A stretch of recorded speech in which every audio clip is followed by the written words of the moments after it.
Hey guys, if you just got an iPad, this is the video for you. I'm going to teach you the basics about it, how to use it. Quick manual, it doesn't matter which one you guys got, it's going to be the exact same manual for all of these guys. So let's just get started. If I have a folder that's already made, again, I can just hold my finger onto it, edit home screen, tap on that folder, take this out. I can put it back on my screen. So I can take out anything from my home folder, or just remove anything from this folder. I shouldn't call it home folder, but make it disappear by doing that. So there is no more folder since I took out all the apps from within it outside. So that's how you can get rid of any folders that you like. Now, don't get that confused with this. All the way here, there's these guys. So these are folders that I made automatically. That's just to organize things for you guys to see. Anything that you might not see right away. So if you're scrolling through, you're like, you have too many apps and you just can't see what you want, just go all the way here. You're most likely gonna find it here. Opening up the folder just by tapping on it, you're gonna see all the apps that are in that folder. These folders, leave them alone. This is just quick access to them. It's a nice addition, not a needed addition, I think, but it's a nice addition. So besides that, there's some gestures that you should know from your iPad, and here are the basics. So let's say you guys want to search for something on the middle of your screen. Scroll down, you guys can search, and this will search throughout everything basically. So if you type in Google, it's gonna search for the app, it's gonna search for anything else. Let me just put this away.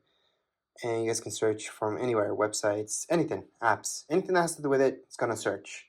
So that's one way to get here, is by doing that, and just click away by doing, just with your finger up. Now, if you guys go from all the way up, all the way down, it's gonna lock it up. So you're gonna see your lock screen. So that's two different things. From the middle down or top down, it's gonna be doing different things. There's one more thing. You guys can scroll down this way. You guys are gonna head to this system. Well, this is what you guys want if you want quick connections to everything. Turn off your Wi-Fi, turn off your Bluetooth, or turn it on.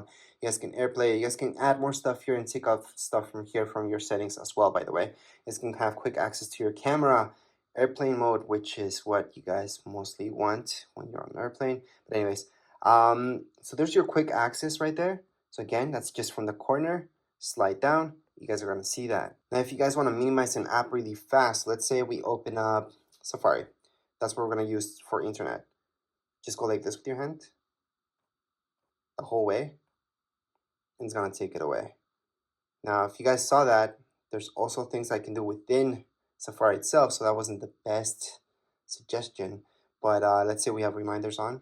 Let's take a look at it. Allow while using, continue, and not now. We can minimize it by doing that. So that's why I really wanted to show you. Safari wasn't the best example, but you guys can also see all your apps like so, just by moving your hand. And if you guys want to close them, fully close them, not just minimize them. Right now they're minimized. They're still actually working in the background. So let's say you guys have a bunch of apps opened and you don't want to just minimize them. Go like that, slightly. And then what you guys want to do is scroll up, up, up, up, and you fully close them. So they're no longer running in the background. So that's how you guys can fully close an app from your iPad. Besides that, you guys are going to take a look at your Safari. Safari, again, is where you guys are going to use Google to search for anything. So here is Google, and go on and have fun. And yes, you guys can download Google Chrome if that's what you like on your iPad. It's how to do that from your App Store. From your App Store, it's going to where you're going to be downloading any app for your iPad that's not here already. So any social media apps, Facebook, Twitter, anything like that from there, Instagram, everything you guys can download from the App Store. Besides that, if you guys go down here below, you guys are going to see your mail. If you go to your mail, you guys can import anything. And to import your mail, all you guys have to do is log into it. So for example, if you guys have Google, so Gmail account, just put your Gmail right there. It's going to ask you for your password. And there you go. It's going to load up everything, all your emails in here. So that's how you guys can transfer all your emails from your other accounts. Let's say you guys had an Android device with Gmail. You guys can go and sign up here, and there you go. Once you sign in, it's going to transfer everything here, and that's because it's online. It's not something that's actually stuck in your Android or your other iPhone or whichever other device, computer you guys have. It's online. So that's how you guys can transfer any emails to your iPad. Other than that, we have our camera on top of here. It's pretty basic. If you open it up, we can just touch on allow and take any pictures. Just tap here in the middle, and there you go. That's the real basics. Video, you guys can change it to video on the left hand side. Video, start video, stop video. Remember to just tap once. I've seen a lot of people when they're in picture mode, hold on to this, hold on to it. It's gonna take a ton of pictures, which can be fun, but what you really mean to do is take one picture. Now, other than that, the pictures that you're taking on the top of here, you guys are gonna notice it's live mode or live mode off. Live mode means that it's almost like a video that it creates for you when it's live. So it's really nice to have live on, but some of you might want that off. Because again, it is taking a little bit more memory if you have live on, but live off will just take a normal picture. Whereas with live, it's almost like a video and a picture at the same time. From here, you guys can set up your timer as well for 3 seconds, 10 seconds. Your flash, you can turn it on and off or have it automatic. You guys can flip. So you guys can view your front camera as well from here. So that's going to be down here below. So if you guys tap here, you can choose your front camera. So right now it's using my front camera instead of my back camera. It's going to be using my back camera and my front camera so I can view myself in it. So you guys can see my hand there, and that's because it's right in front of my camera. You guys can actually do that from within FaceTime or from within other apps as well. You guys will see this, so you guys can flip between the two cameras. So those are the basics when it comes down to your camera on your iPad. I know a lot of people use their iPads to take pictures. I personally don't like using my iPad to take pictures. It's just too big, even the smaller sized iPads. And especially with bigger sized iPads, it's really uncomfortable. From there, we got Apple TV. That's a hub. This is a hub where you guys can see a bunch of channels, not just Apple TV. Apple TV Plus is a channel, and you guys can subscribe to that. You guys can accept the free trial as well if you get this is brand new. And there's a bunch of stuff in here that comes included within this channel. However, if you guys want to search up, let's say Netflix and all that stuff, you guys could look up that stuff from here as well because this is just a hub. Now again, I'm talking about the hub, the Apple TV app itself. Apple TV Plus is a channel, so it's very good to know that difference. Anyways, just get out of there. For news, it's pretty self-explanatory. You guys are going to see magazine subscriptions that you guys can do here. There's a bunch of free stuff as well. You guys can look up news. So it's kind of nice to do this. There's a bunch of stuff that's free plus paid. So it's a nice app that's available at the moment. For books, you're going to go into books. And then from here, a bunch of books are free. And there's a bunch of ones that you guys can download also paid. Now, as for maps, these are on the maps that you guys get. However, keep in mind that you guys can download Google Maps here as well. So you don't have to use the maps that's provided by Apple. Now, podcasts, on the other hand, let me just tap on here, are exactly that, podcast. These are free. So you guys can go on and listen to anything here, just play it away. And if you guys go home, you guys can see all your shows if you have anything yet. Of course, you're new to this, so you don't have anything yet. But you guys can go on and browse and search up anything you like. Now, as for files, once you get started downloading stuff, this is where you guys are going to find all your files. So iCloud Drive, so that's going to be everything that's in your iCloud. However, you guys can have files just in your iPad, not in your iCloud, so it doesn't take up space there. Recently deleted, that's your garbage, obviously. And let's keep in mind that in my iPad, you guys can make folders. So make a folder in here. Just click on this folder sign right here. Name the folder anything you like. Click on done. That's your folder. You guys want to get rid of that folder. Hold on to it. From here, you guys are going to see these options. Delete folder. That's how you guys can delete any folders from your iPad. There's also ways to view your folders here. So let me just create a few folders. Just one actually. And then I can view it as a list. I can also change this to view as a column. And I have all those options. I like icons, so I'm going to leave it as icons. But again, we can always delete or create more folders. You guys are going to see all the options here. You guys can duplicate your folder as well. So make a copy of it. Other options that you guys will notice here is compressing it. I would not do that from your iPad, by the way, but it does work. You can add any tags. You guys can copy it, move, share. So if you guys want to share one of these folders, just click on share. You guys can go on and airdrop it to another iPhone, iPad. You guys can mail it out to somebody. And there's a few other options there as well. So that's when it comes down to files. Now FaceTime, on the other hand, if we tap on it, you do need to sign into your Apple ID. So make sure to sign in for this to work because FaceTime does use your Wi-Fi or your data. Now let's take a look at reminders. These really quick.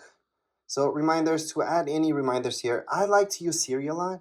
So usually tell, hey Siri, remind me of this. It's going to add my reminder or add an event. I always talk to Siri. So I highly suggest doing that, especially for alarms as well, just talking to Siri. But if you need to add one manually, you guys can always do that down here below. So right here, we can type anything. That's a reminder. And there you go. Add button for reminders. That's really quick. So we're going to get out of there. Now let's take a look at alarms. Again, I like to use Siri, but if you guys want to go and manually do it, this is from where you guys can do it. Click on alarms. Once you open up alarms, you're going to see this. Click on the plus sign on the top right hand side and add any alarms that you like. So I'm just going to add that one, save. And there's my alarm. I can set it up or change it at any point in time. But again, to set this up, you guys can use Siri for sure. I highly suggest doing that. You can use Siri for a bunch of stuff, so you don't have to manually do it. But if you have to, that's where it is. You guys also have your stopwatch here. You guys can start it. You guys can record that lap, second lap, stop at any point in time. Look at timers. You guys can time anything as well. And you can set up timers, again, using Siri. So I highly suggest using Siri. But you guys can start it, pause it, or cancel it from right here. So again, you guys can start anything, any timer, or stop it at any point. World clocks. You guys can add any clocks here if you like. So that's the plus sign on the top right hand side of your screen. You guys are going to see the plus sign. Click on the plus sign and then just add one more clock in there. And there you go. So these are your world clocks. You can add or take out any of them just by clicking on edit on the top left hand side of my screen. I'm going to see edit. Tap on edit. You guys are going to see that minus sign and then click on the minus sign. Well, tap on the minus sign on any of these in order to delete them. So I can delete. Usually there's too many of these that you guys don't care about. And we can definitely delete all the guys that you guys want and just keep the ones that are important to you. So let's just keep that out of there. Contacts is where you're going to have all your contacts. So you guys can just add manually your contacts. You guys are going to see, you can put your first name, last name, company, add your phone number, email, and then just keep adding any contacts. Hopefully you guys don't have to do this manually. You guys imported your stuff, but if not, you guys can do it from here. Other than that, your messages. So this is iMessage. iMessage uses your Apple ID. That means it's using internet, it's using data. It's not an actual text message. So whoever has an iPhone or iPad will get that message if it's an iMessage. If somebody has an Android, they will not be getting any iMessages, especially from iPads. If you guys have an iPhone, you guys have a data plan or not, the person that you're sending that text message to is going to be sent as a text message to Android devices and usually as an iMessage to anybody that has an iPhone. So that's the difference between the two. Now when we're talking about iPads, we're just talking about iMessages. So make sure to sign in and then just send any iMessage you like. All your pictures will be kept here. See this? That's your app. Allow, continue. And here we go. Remember those pictures that we took in recordings? This is where you guys can play them or delete them. So to delete any pictures from your iPad, hold on to it, delete. There's other ways to delete this as well. If you guys want to delete a ton of pictures, press on select, choose all of them, delete. So we just deleted everything. If you guys want to recover any pictures that you deleted from your iPad, it's pretty simple. Go back here. Then you're going to go into recently deleted. From recently deleted, view album, put in your passcode because that's secure. And from here, you guys can recover anything just by tapping on select that one. Then you guys can select a few and recover all of them. Or if it's just one, just hold on to it and put recover. It's going to go back to your library. So you can go back to my library and it's right there what I recovered. If you guys want to recover everything, because you guys have in my library, there's absolutely nothing. I can select them all, press down here below, and recover every single one of these. So there we go. Go back to library, and they're there. Now let's say you guys don't want to recover, you guys want to go on and fully delete these guys. We're gonna delete them again. And I'm gonna show you that in recently deleted, that's where you guys really want to truly get rid of these pictures. Don't want any evidence left. You guys are gonna go into select them all, go down here below and delete. Or you guys can always go on the top right hand side. So let me just focus in that better. Or you guys can just go into select and just select 2 of them if you guys want to just delete 2 of them forever. So delete from this iPad. So down here below on the bottom right hand side, you guys can see delete this from this iPad, and it's been deleted. So again, to fully delete any pictures, you guys do have to delete it from your trash bin. That way it's completely gone from your iPad. So it's not going to be here, and it's not going to be under recently deleted because there's nothing left. So let's just get out of here. Other than that, I'm going to show you Find My. Find My, it's really, really cool. You have to sign in. So remember to sign in, and you always want your app to know where you're at. So you can track where you are at. Well, not you, but the iPad itself. So if it ever gets lost, stolen, you guys can track it down. You guys can lock it, blacklist it by turning this on. So make sure to turn it on. Now, if we take a look at your iTunes store, this is where all the good stuff happens. So were you guys gonna buy any music or listen to any music? There you go. Same goes with movies. All right, and you guys can go to TV shows as well. So this will give you the option to go to store. It's gonna direct you here so you guys can buy this. But it's very important to go here, and that's because it's going to give you this option for purchases where you guys can look at all your purchases. Again, you have to be signed in. Besides that, you guys have your notes. This is something that I use a lot. So you guys can add any notes just by go ahead, tap away, start typing. Or if you guys want to draw within here, you guys can also draw. You have an Apple Pencil, you guys can draw with that Apple Pencil as well. But you don't need an Apple Pencil, you guys can just draw yourselves. And then when you're done, just click away. You guys want to add another note here. It's pretty easy. Just go on the top right hand corner. You will notice this. It's the farthest away option. And then you just add another note. You want to add another note, again, on the top right hand side, another note. And those are my 3 notes that I created right now. If you guys want to delete any of your notes, just slide. You guys are going to see this, tap on it, delete. So again, to delete this, all I'm doing is sliding. I'm tapping right here on this icon, the garbage icon. It's going to delete that. Same thing goes with this, and delete it. So that's how you guys can add any notes and delete them. There's other options here as well. I'm a little bit more into it. Just play with it. You guys are just going to notice what you guys can do. And lastly, we should take a look at your calendar. This is different than reminders. This is where you guys can go on and put in any major alarms that are going to repeat themselves throughout your calendar year, such as birthdays and all that stuff. To add anything like that, see this plus sign? That's where you're going to go. Type in birthday, for example. Then if it's a birthday or anything like that, you guys most likely will choose all day. And most likely you want an alert 1 day before. You can add a second alert 2 days before, 1 week before, or on the event, depends. Add it, and it's being added. So that's how you guys can add any events to your calendars. You guys can also take these away just by holding onto it, delete, and it's been deleted from your calendar. So that's how you guys can delete or add anything to your calendar. And last but not least, to search for any apps, besides going all the way here and just looking at them, you guys can tap here and search for a specific app, such as books. So there you go, there's books, gonna find that. So that's for specifically for apps. And if you guys want to add any widgets to your screen, you guys can always just hold on. You guys are gonna see the plus sign on the top left hand side and add any widget you like. I'm just gonna do batteries for now. And there's my widget for batteries. That's if you guys want to bring back any widgets into your home screen. Or you guys can move this as well. So edit home, and then just move this to your secondary screen. Doesn't have to be in your home screen. It can be here. So there you go. That's the difference. So you guys can have your widgets there as well. Obviously, you guys can delete this at any point in time just by holding on, minus sign, remove, done, or just click away and you're done. But anyways, this was a quick manual for your iPad. Doesn't really matter which iPad you guys have. This will apply for all of them. If you guys have any questions, comments, you guys can write down here in the comments area. Don't forget to subscribe and like. Thank you.